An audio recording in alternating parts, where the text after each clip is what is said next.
ভারত চীনের ওপর বিশাল প্রতিবন্ধকতা এনেছে।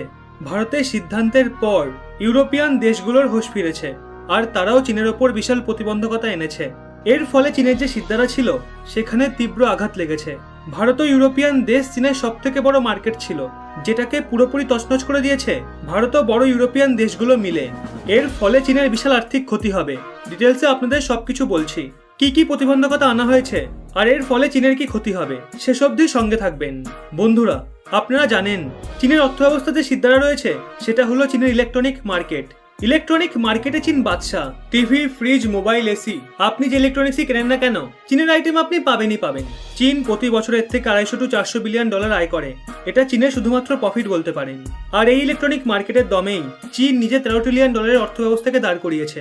এর থেকে হওয়া প্রফিট, মানে এর পিওর প্রফিটের দমেই চীন নিজের বিশাল সেনাবাহিনী গড়ে তুলেছে, যারা আজ ভারতকেই চোখ রাঙাচ্ছে।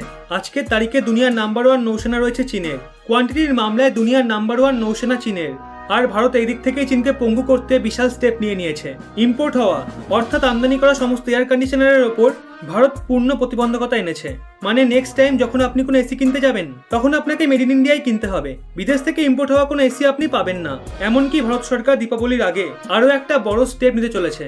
মানে সমস্ত নন এসেন্সিয়াল ইলেকট্রনিক্স, যেমনটা দেখেন আপনারা দিওয়ালিতে এরকম অনেক আইটেম বিক্রি হয়, সেই সবকিছুতে পূর্ণ প্রতিবন্ধকতার দিকে এগোচ্ছে ভারত। এটা প্রথম স্টেপ। যদি ভারত একবারই সবকিছুর উপর প্রতিবন্ধকতা আনে, তাহলে চীন ভারতকে ওয়ার্ল্ড ট্রেড অর্গানাইজেশনে ধাক্কা মারতে পারে। এর জন্য ভারত সরকার ধীরে ধীরে স্টেপ নিচ্ছে। এখন আপনি হয়তো ভাবছেন, এ তো সবকিছুর উপর প্রতিবন্ধকতা, শুধুমাত্র চীনকে তো না। দেখুন, যত ইলেকট্রনিক্স আইটেম ভারতে আসে তার 80 থেকে 90% চাইনিজ মেড। অর্থাৎ ভারত তো সবগুলোর উপর প্রতিবন্ধকতা এনেছে, কিন্তু এতে বিধ্বস্ত চীনই হবে। এই ব্যাপারটা চীনও বুঝে গেছে। এসির ব্যবসায় 3 থেকে 4 বিলিয়ন ডলার ছিল ভারতে।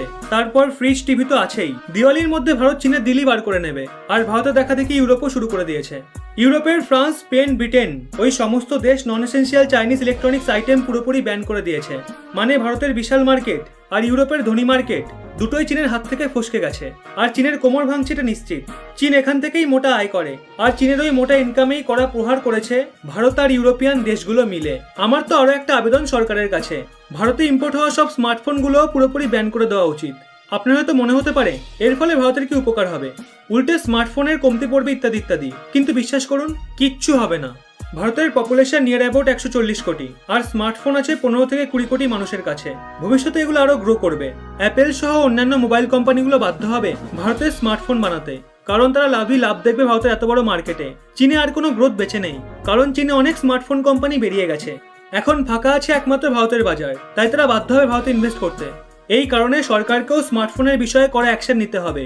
সুন্দর ভবিষ্যতের দিকে তাকিয়ে 2-1 দিনের সমস্যা তো সহ্য করে নেওয়াই যায়, কারণ চীনও এই পদক্ষেপগুলো নিয়েই আজকের জায়গায় এসছে। এই ব্যাপারে আপনাদের কি মত অবশ্যই কমেন্টে জানান। ভিডিওটি ভালো লাগলে অবশ্যই একটা লাইক করে সবাইকে শেয়ার করে দিন। ট্রিগার, জিন্দেগি এবং প্রিয়াঙ্কা দত্ত সহ অনেকে এই পরিবারের এমন কিছু সদস্য যারা বেশ সুন্দর সুন্দর কমেন্ট করেন। চাইলে আপনিও করতে পারেন। বেছে বেছে সেরা কমেন্টগুলো তুলে ধরবো আপনাদের সামনে। আর এরকমই ব্যাক টু ব্যাক আপডেট পেতে রহস্য বাংলায় চ্যানেলটি সাবস্ক্রাইব করে পাশের বেল আইকনটি অল করে রাখুন।